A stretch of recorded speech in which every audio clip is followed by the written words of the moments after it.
Qui sont les meilleurs méchants dans les films Spider-Man?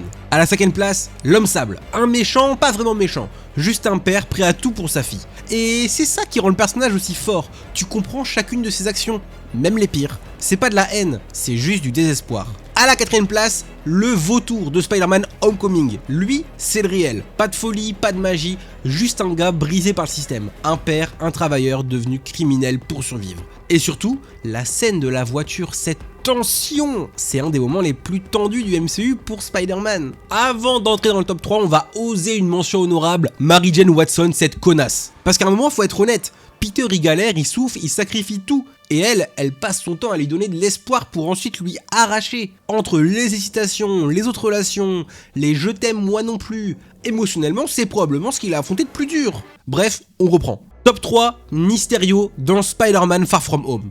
Le mec n'a aucun pouvoir, mais il détruit Spider-Man quand même. Illusion, manipulation mentale, perte de repères. Il ne bat pas Peter physiquement, il le détruit psychologiquement.